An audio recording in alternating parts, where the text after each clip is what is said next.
A Christmas Carol, written by Charles Dickens. In the year 1843. A Christmas Carol in prose, being a ghost story of Christmas, by Charles Dickens, with illustrations by John Leech. Stave number 2. The first of the three spirits. Stave number 2. The first of the three spirits.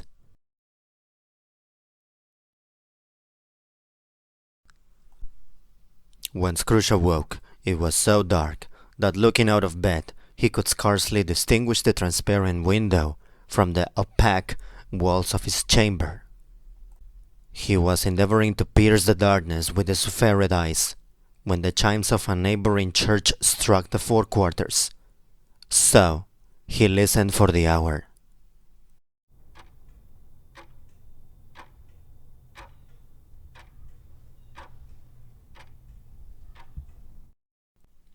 To his great astonishment, the heavy bell went on from 6 to 7, and from 7 to 8, and regularly up to 12. Then stopped. 12!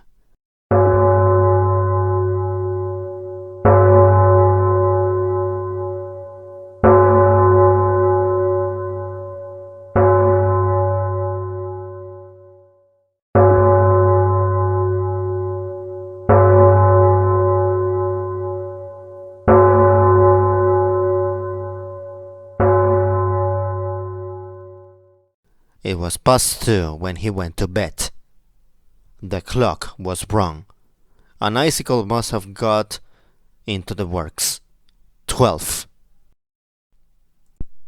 He touched the spring of his repeater to correct this most preposterous clock.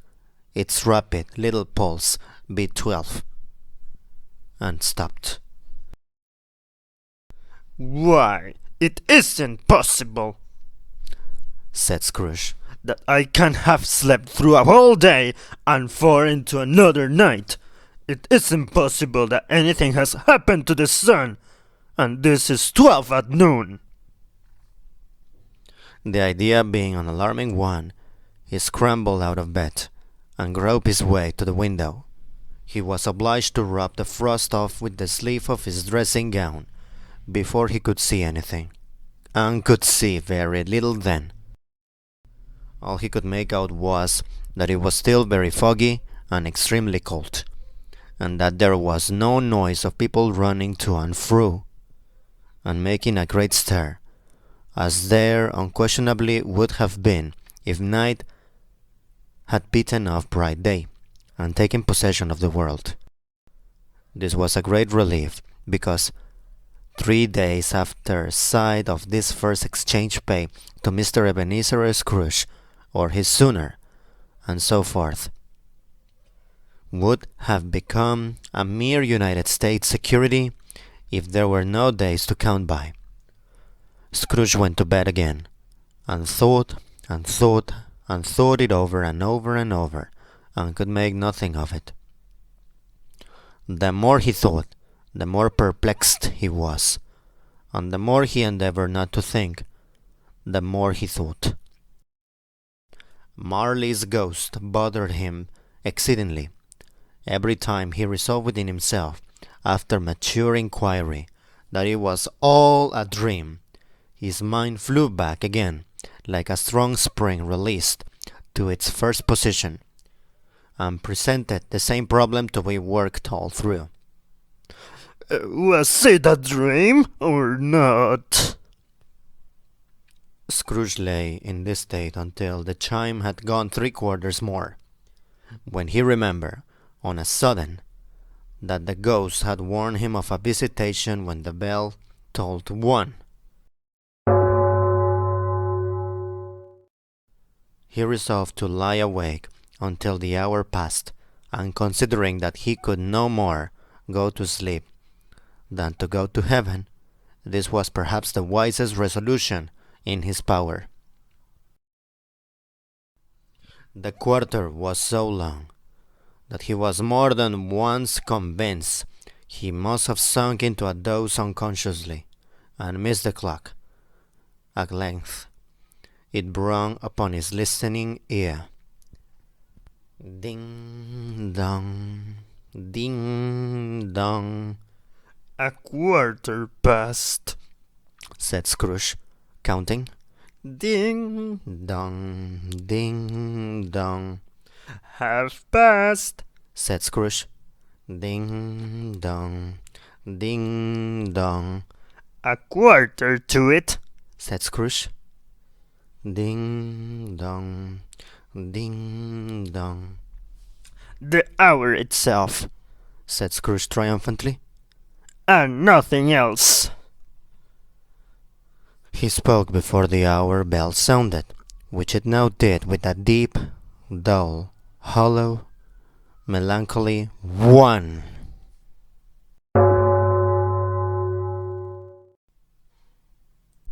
Light flashed up in the room upon the instant, and the curtains of his bed were drawn. The curtains of his bed were drawn aside, I tell you, by hand. Not the curtains at his feet, nor the curtains at his back, but those to which his face was addressed. The curtains of his bed were drawn aside, and Scrooge, starting up a half-recumbent attitude, found himself face to face with the unearthly visitor, who drew them as close to it as I am now to you, and I am standing in the spirit at your elbow. It was a strange figure, like a child, yet no so like a child as like an old man, viewed through some supernatural medium, which gave him the appearance of having receded from the view and being diminished to a child's proportions. Its hair, which hung about its neck and down its back, was white as if with age, and yet the face had not a wrinkle in it, and the tenderest bloom was on the skin. The arms were very long and muscular, the hands the same, as if its holds were of uncommon strength. Its legs and feet, most delicately formed, were like those upper members, bare. It wore a tunic of the purest white, and round its waist was bound a lustrous belt, the sheen of which was beautiful. It held a branch of fresh green holly in its hand, and in singular contradiction of that wintry emblem, had its dress trimmed with summer flowers. But the strangest thing about it was that from the crown of its head there sprung a bright clear jet of light, by which all this was visible, and which was doubtless the occasion of its using, in its duller moments, a great extinguisher for a cap, which it now held under its arm. Even this, though, when Scrooge looked at it with increasing steadiness, was not its strangest quality. For as its belt sparkled and glittered now in one part, and now in another, and what was light one instant, at another time was dark, so the figure itself fluctuated in its distinctness, being now a thing with one arm, now with one leg, now with 20 legs, now a pair of legs without a head, now a head without a body, of which dissolving parts no outline would be visible in the dense gloom wherein they melted away. And in the very wonder of this, it would be itself again, distinct and clear as ever. "Are you the spirit, sir, whose coming was foretold to me?" asked Scrooge. I am. Yes, I am. The voice was soft and gentle, singularly low, as if instead of being so close beside him, it were at a distance. Who and what are you?" Scrooge demanded. I am the ghost of Christmas past, "Long past?" inquired Scrooge. observant of its dwarfish stature. "No, you're past." Perhaps Scrooge could not have told anybody why, if anybody could have asked him, but he had a special desire to see the spirit in his cap, and begged him to be covered. "What?" exclaimed the ghost. "Would you so soon put out with worldly hands the lie that I give? Is it not enough that you are one of those whose passions made this cap, and force me through whole trains of years to wear it low upon my brow?" Scrooge reverently disclaimed all intention to offend, or any knowledge of having wilfully bonneted the spirit at any period of his life. He then made bold to inquire what business brought him here. "Your welfare," said the ghost. Scrooge expressed himself much obliged, but could not help thinking that a night of unbroken rest would have been more conducive to that end. The spirit must have heard him thinking, for it said immediately, "Your reclamation, then. Take heed." It put out its strong hand as it spoke, and clasped him gently by the arm. "Rise and walk with me." It would have been in vain for Scrooge to plead that the weather and the hour were not adapted to pedestrian purposes. That bed was warm, and the thermometer a long way below freezing. That he was clad but lightly in his slippers, dressing gown, and nightcap, and that he had a cold upon him at that time. The grasp, though gentle as a woman's hand, was not to be resisted. He rose, but finding that the spirit made towards the window, clasps his robe in supplication.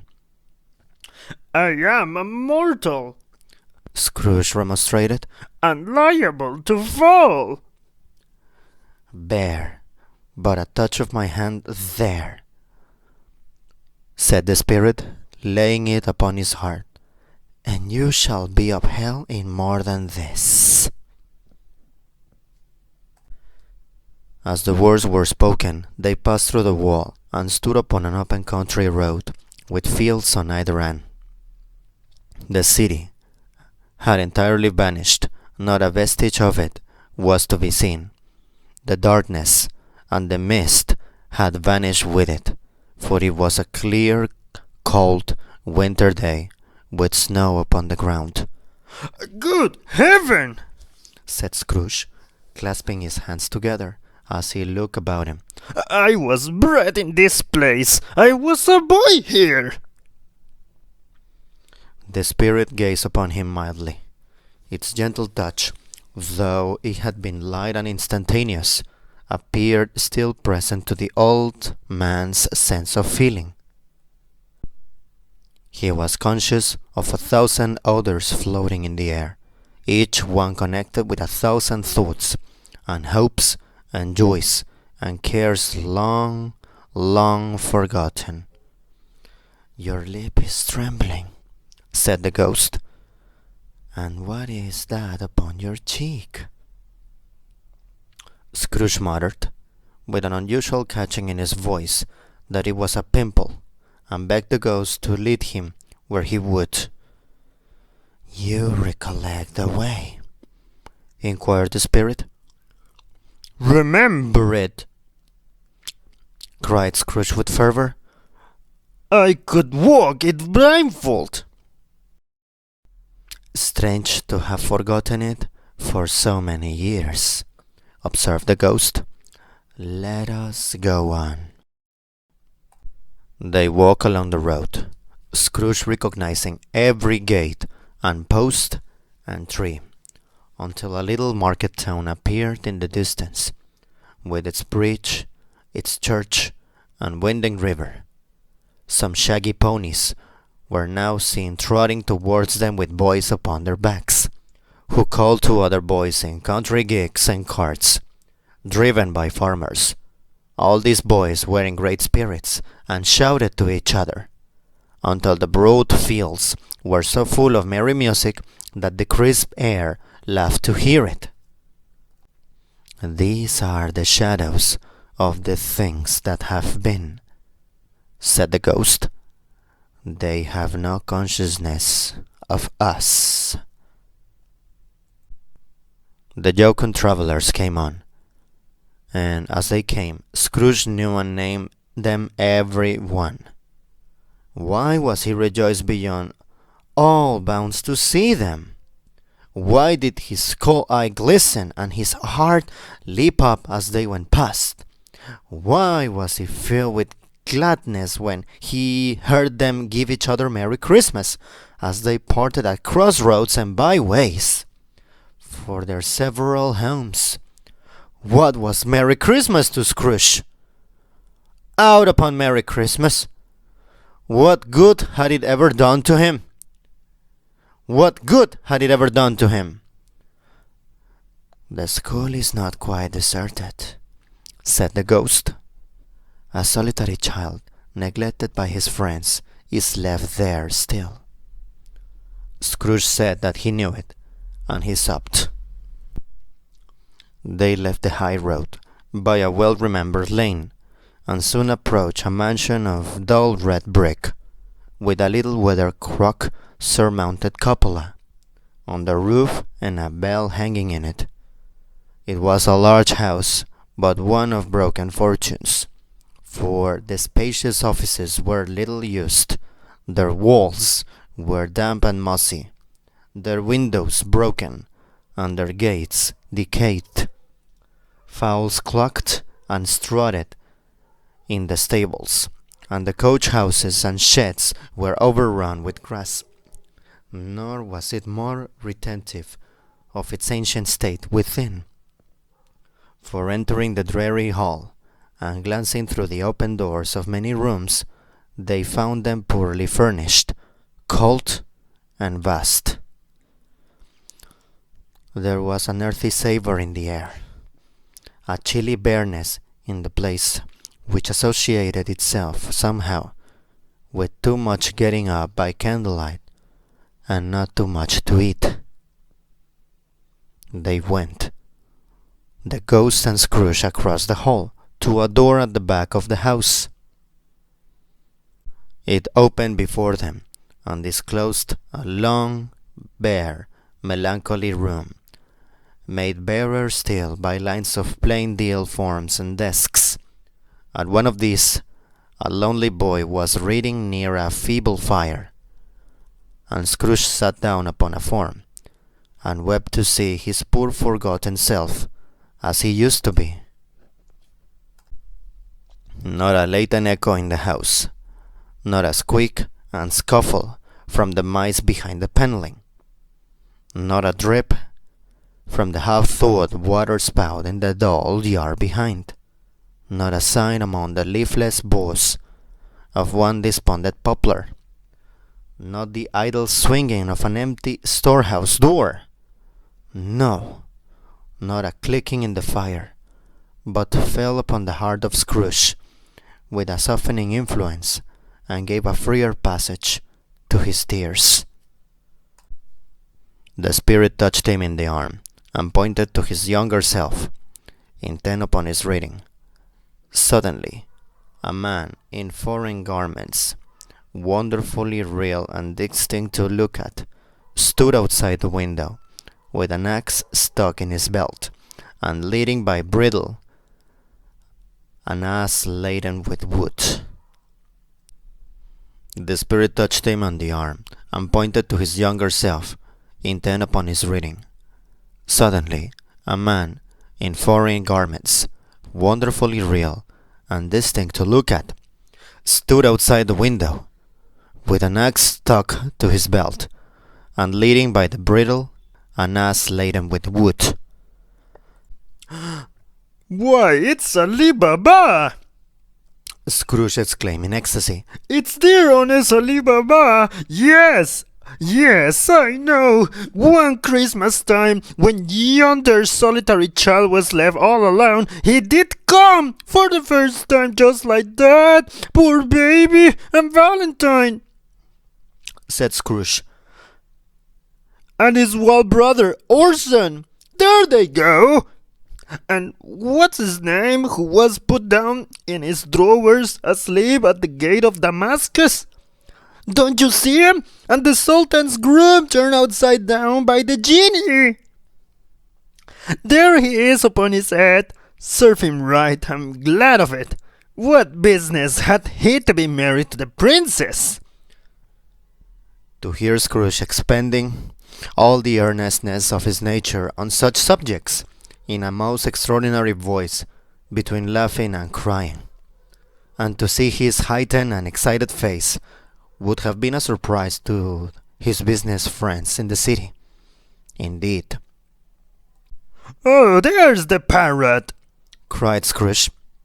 Green body and yellow tail, with a thing like a lettuce growing out of the top of his head. There he is! Poor Robin Crusoe, he's called, when he came home again after sailing around the island. Poor Robin Crusoe! Where have you been, Robin Crusoe?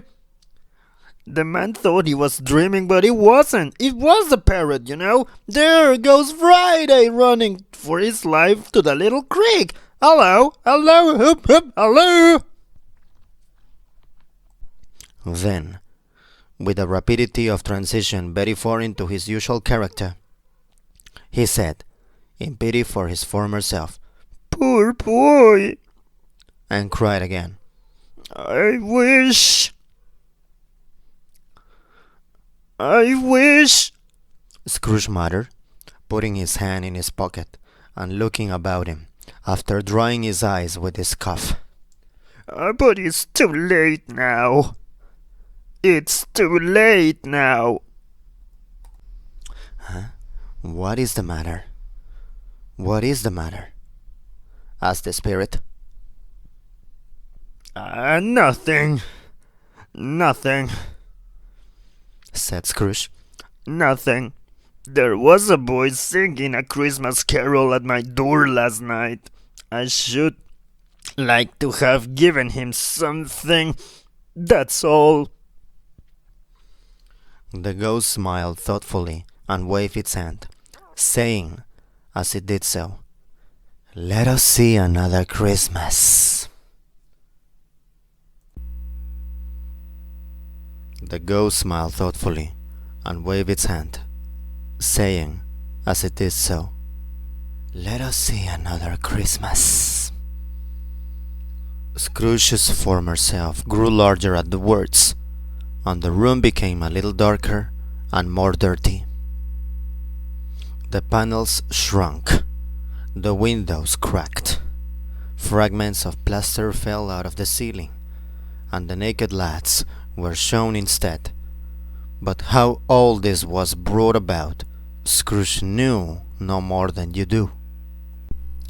He only knew that it was quite correct, that everything had happened so, that there he was, alone again, when all the other boys had gone home for the jolly holidays. He was not reading now, but walking up and down despairingly. Scrooge looked at the ghost, and with a mournful shaking of his head, glanced anxiously towards the door. It opened, and a little girl, much younger than the boy, came darting in, and putting her arms around his neck, and often kissing him, addressed him as her dear, dear brother. I have come to bring you home, dear brother, said the child, clapping her tiny hands, and bending down to laugh. To bring you home, home, home. To bring you home, home, home. Home, home, home, little fan, returned the boy. Yes, said the child, brimful of glee. Home for good and all, home forever and ever. Father is much kinder than he used to be. that home's like heaven. He spoke so gently to me one dear night when I was going to bed, that I was not afraid to ask him once more if you might come home. And he said, yes, you should, and sent me in a coach to bring you. And you are to be a man, said the child, opening her eyes, and are never to come back here. But first, we're to be together all the Christmas long, and have the merriest time in all the world. Oh, you're quite a woman, little Fan, exclaimed the boy. She clapped her hands and laughed, and tried to touch his head, but being too little, laughed again and stood in tiptoe to embrace him. Then she began to drag him, in her childish eagerness, towards the door, and he, nothing loth to go, accompanied her. A terrible voice in the hall cried, "Bring down Master Scrooge's box here! Bring down Master Scrooge's box there!" And in the hall appeared the schoolmaster himself, who glared on Master Scrooge with a ferocious condescension, and threw him into a dreadful state of mind by shaking hands with him. He then conveyed him and his sister into the various old well of a shivering best parlour that ever was seen, where the maps upon the wall and the celestial and terrestrial globes in the windows were waxy with cold. Here he produced a decanter of curiously light wine and a block of curiously heavy cake, and administered installments of those dainties to the young people at the same time, sending out a meagre servant to offer a glass of something to the postboy, who answered that he thanked the gentleman, but if it was the same tap as he had tasted before, he had rather not. Master Scrooge's trunk being by this time tied on to the top of the chaise, the children bade the schoolmaster good-bye right willingly, and getting into it, drove gaily down the garden sweep, the quick wheels dashing the hoar frost and snow from off the dark leaves of the evergreens like spray. "Always a delicate creature, whom a breath might have withered," said the ghost, "but she had a large heart." So she had, cried Scrooge. "You are right. I will not gainsay it. Spirit, God forbid." "She died a woman," said the ghost, "and had, as I think, children." "One child," Scrooge returned. "True," said the ghost. "Your nephew." Scrooge seemed uneasy in his mind, and answered briefly, "Yes. Yes." Although they had but that moment left the school behind them, they were now in the busy thoroughfares of a city, where shadowy passengers passed and repassed, where shadowy carts and coaches battled for the way, and all the strife and tumult of a real city were. It was made plain enough by the dressing of the shops that there too it was Christmas time again, but it was evening, and the streets were lighted up. The ghost stopped at a certain warehouse door, and asked Scrooge if he knew it. "Know it? Was I apprentice here?" said Scrooge. They went in, at sight of an old gentleman in a Welsh wig, sitting behind such a high desk, that if he had been 2 inches taller, he must have knocked his head against the ceiling. Scrooge cried with great excitement, "Why, it's old Fezziwig! Bless his heart! It's Fezziwig, alive again!" Old Fezziwig laid down his pen and looked up at the clock, which pointed to the hour of 7. He rubbed his hands, adjusted his capacious waistcoat, laughed all over himself, from his shoes to his organ of benevolence, and called down in a comfortable, oily, rich, fat, jovial voice, "Ha ha! Yo ho there! Ebenezer! Dick!" Scrooge's former self, now grown a young man, came briskly in, accompanied by his fellow prentice. Dick Wilkins, to be sure! Oh my, bless me! Yes, there he is! He was much attached to me, was Dick! Poor Dick! Dear, dear! Said Scrooge to the ghost.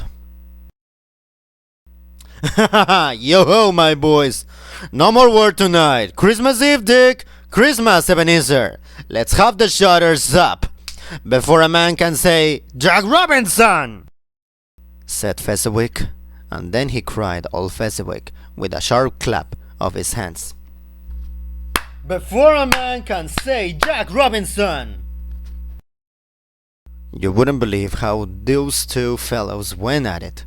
They charged into the street with the shutters. 1, 2, 3. Had them up in their places. 4, 5, 6. Barred them and pinned them. 7, 8, 9. And came back before you could have got to 12, painting like racehorses. "Ha ha ha! Hilly-ho!" cried old Fezziwig, skipping down from the high desk with wonderful agility. "Clear away, my lads, and let's have lots of room here. Hilly-ho, Dick!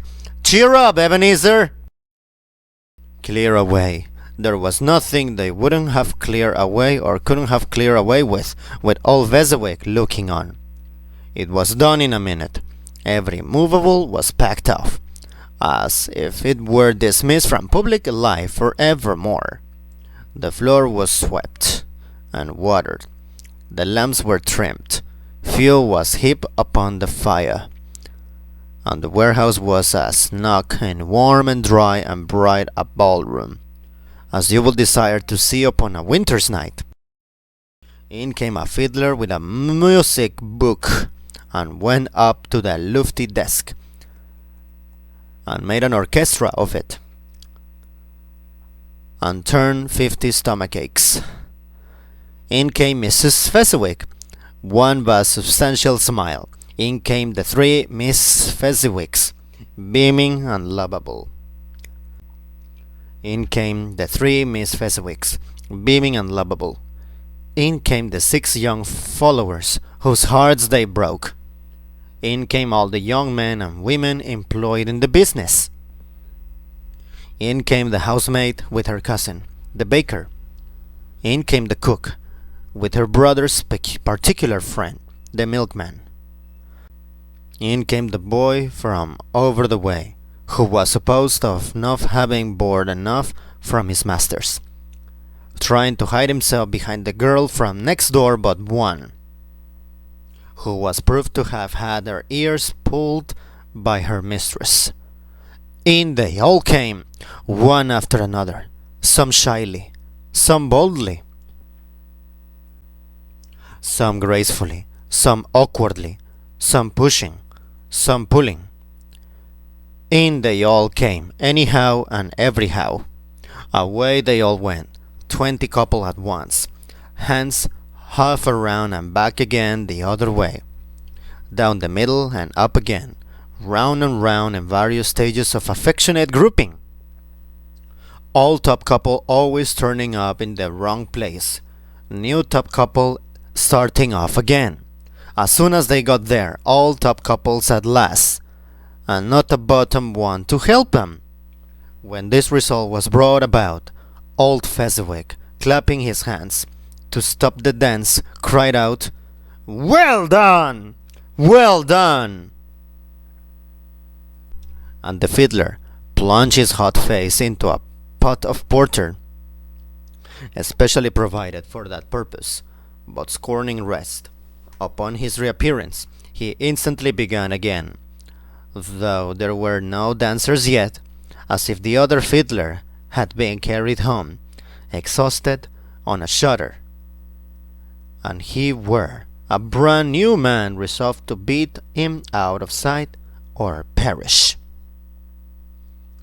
There were more dances, and there were forfeits, and more dances, and there was cake, and there was negus, and there was a great piece of cold roast, there was a great piece of cold boiled, and there were mince pies, and plenty of beer.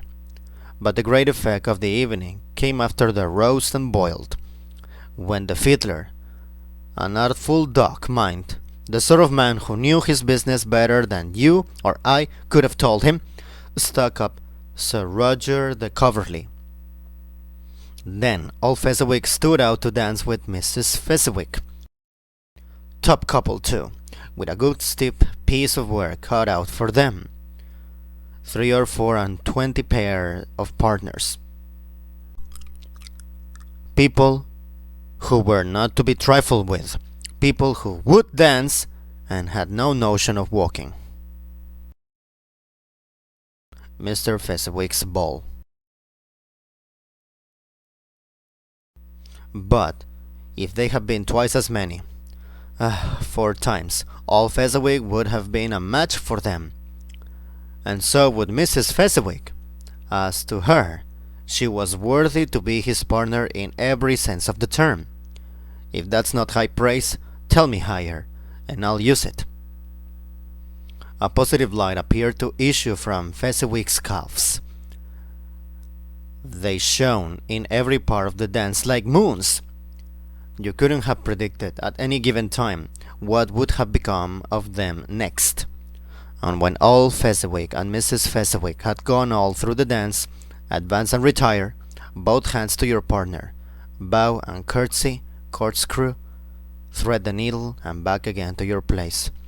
Fezziwig's cut so deftly that he appeared to wing with his legs, and came upon his feet again without a stagger. When the clock struck 11, this domestic ball broke up. Mr. and Mrs. Fezziwig took their stations, one on either side of the door, shaking hands with every person individually as he or she went out. Wish him or her a Merry Christmas. When everybody had retired but the 2 prentices, they did the same to them, and thus the cheerful voices died away, and the lads were left to their beds, which were under a counter in the back shop. During the whole of this time, Scrooge had acted like a man out of his wits. His heart and soul were in the scene, and with his former self he corroborated everything, remembered everything, enjoyed everything, and underwent the strangest agitation. It was not until now, when the bright faces of his former self and Dick were turned from them, that he remembered the ghost, and became conscious that it was looking full upon him, while the light upon his head burned very clear.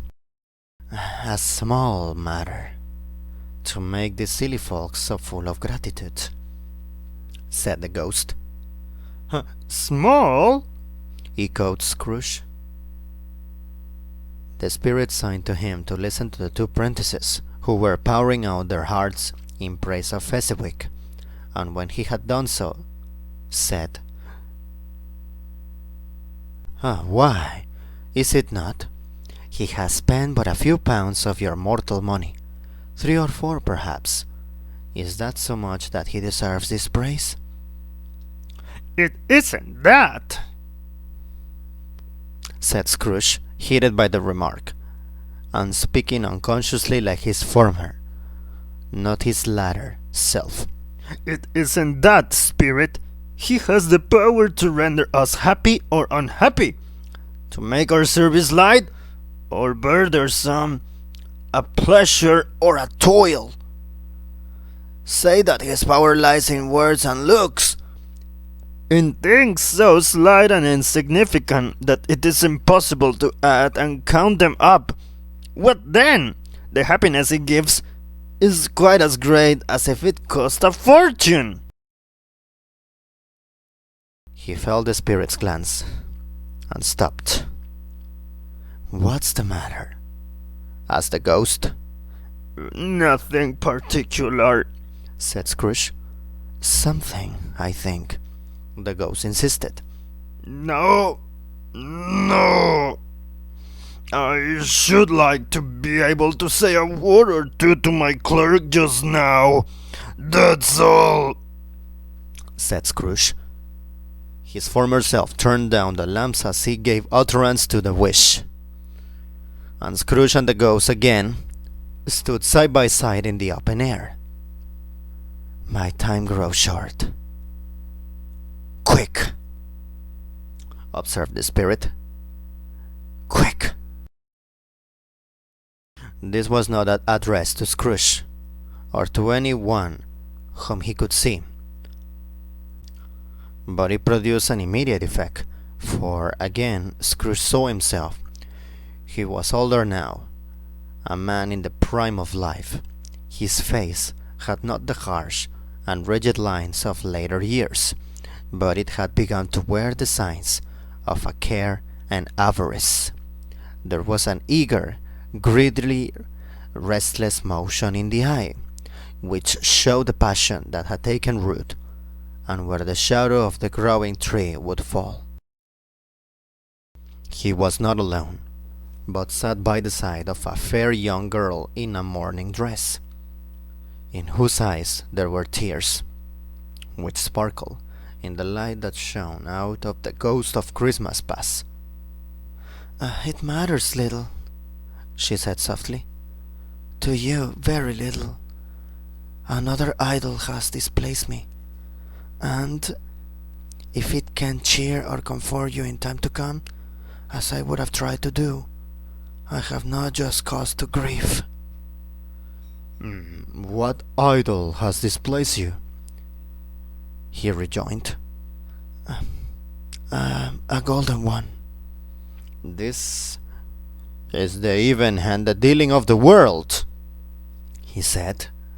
"There is nothing on which it is so hard as poverty, and there is nothing it professes to condemn with such severity as the pursuit of wealth." "You fear the world too much," she answered gently. "All your other hopes have merged into the hope of being beyond the chance of its sordid reproach. I have seen your nobler aspirations fall off one by one, until the master passion, gain, engrosses you. Have I not?" "What then?" he retorted. "Even if have I grown so much wiser, what then? I am not changed towards you." She shook her head. "Am I?" "Our contract is an old one. It was made when we were both poor and content to be so until in good season you could improve our worldly fortune by our patient industry. You are changed.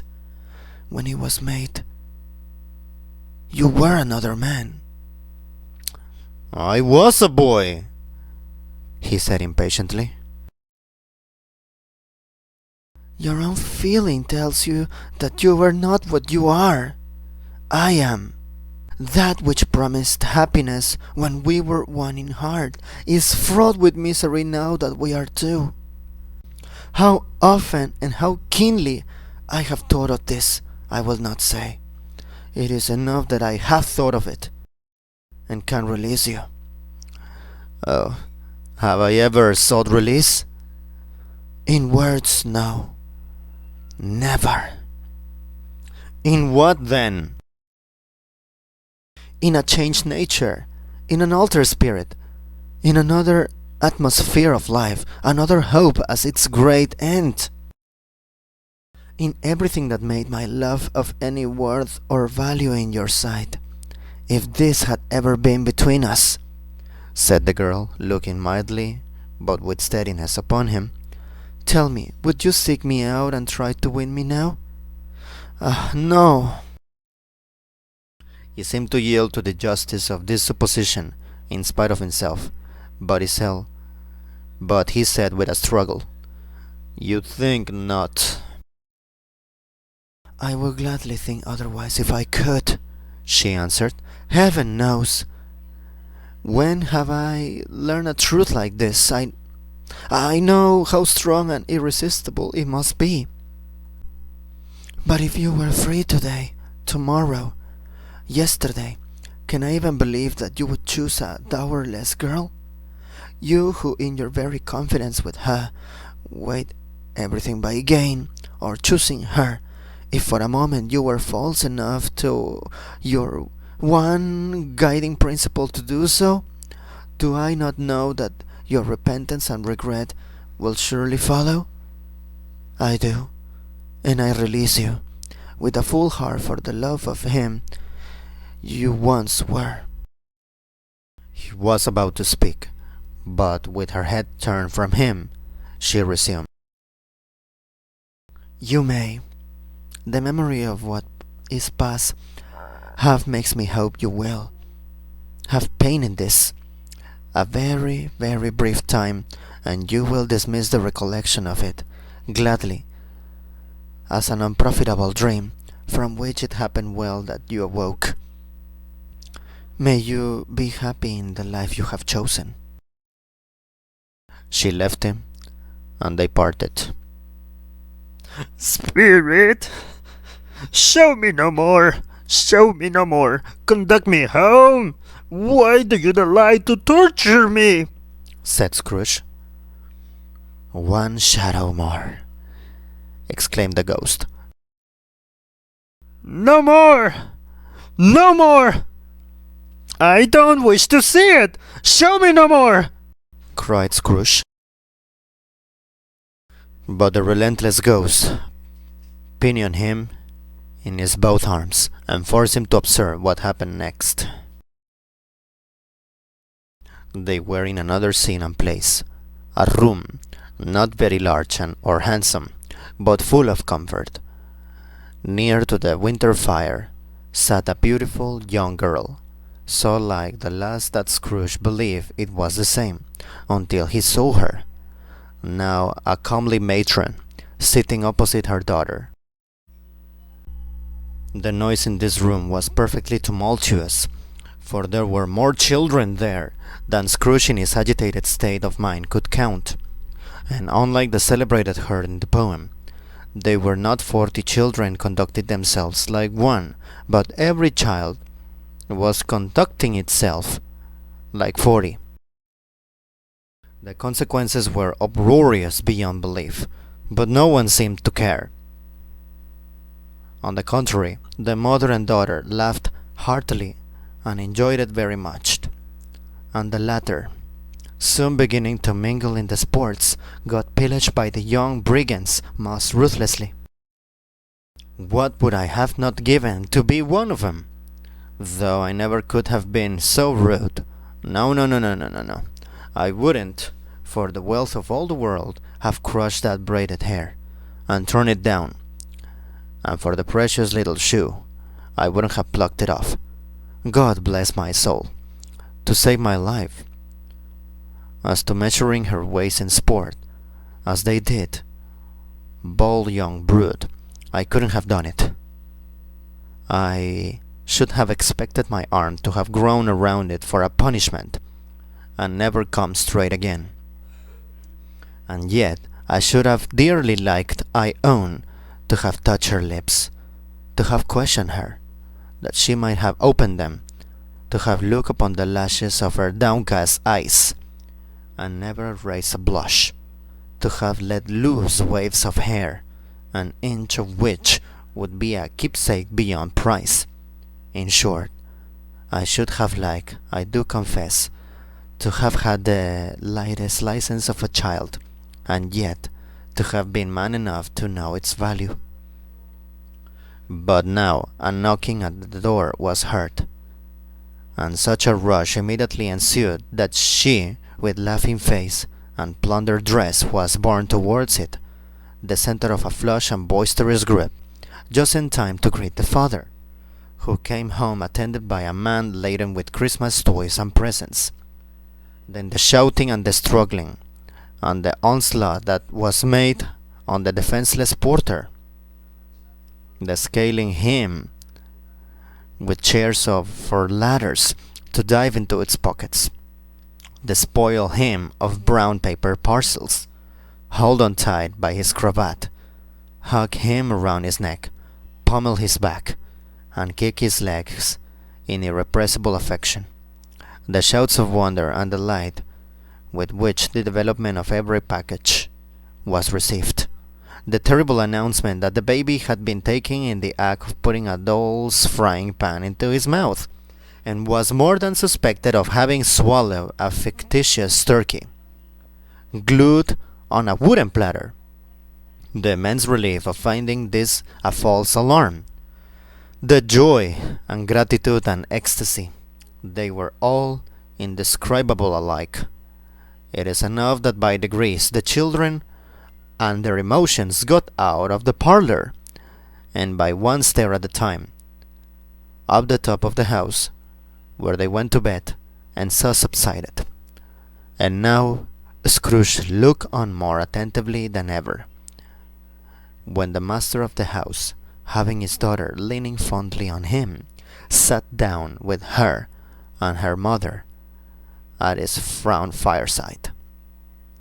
And when he thought that such another creature, quite as graceful and full of promise, might have called him father, and been a springtime in the haggard winter of his life, his sight grew very dim indeed. "Belle," said the husband, turning to his wife with a smile, "I saw an old friend of yours this afternoon." "Huh? Who was it?" "Guess." "How can I? Tut, I don't know," she added in the same breath, laughing as he laughed. "Oh, Mr. Scrooge." Mr. Scrooge it was. I passed his office window, and as it was not shut up, and he had a candle inside, I could scarcely help seeing him. His partner lies upon the point of death, I hear, and there he sat alone, quite alone in the world, I do believe. "Spirit! Spirit! Remove me from this place! Spirit! Remove me from this place!" said Scrooge in a broken voice. "I told you these were shadows of the things that have been, that they are what they are. Do not blame me," said the ghost. "Remove me! I cannot bear it!" Scrooge exclaimed. He turned upon the ghost, and seeing that it looked upon him with a face in which some strange way there were fragments of all the faces he had shown him, wrestled with him. "Leave me! Leave me! Take me back! Haunt me no longer!" In the struggle, if that can be called a struggle, in which the ghost, with no visible resistance on its own part, was undisturbed by any effort of its adversary, Scrooge observed that its light was burning high and bright, and dimly connecting that with its influence over him, he seized the extinguisher cap, and by sudden action pressed it down upon his head. The spirit dropped beneath him, so that the extinguisher covered its whole form. But though Scrooge pressed it down with all its force, he could not hide the light, which streamed from under it in an unbroken flood upon the ground. He was conscious of being exhausted and overcome by an irresistible drowsiness. And further, of being in his own bedroom, he gave the cap a parting squeeze, in which his hand relaxed, and had barely time to reel to bed before he sank into a heavy sleep. End of chapter.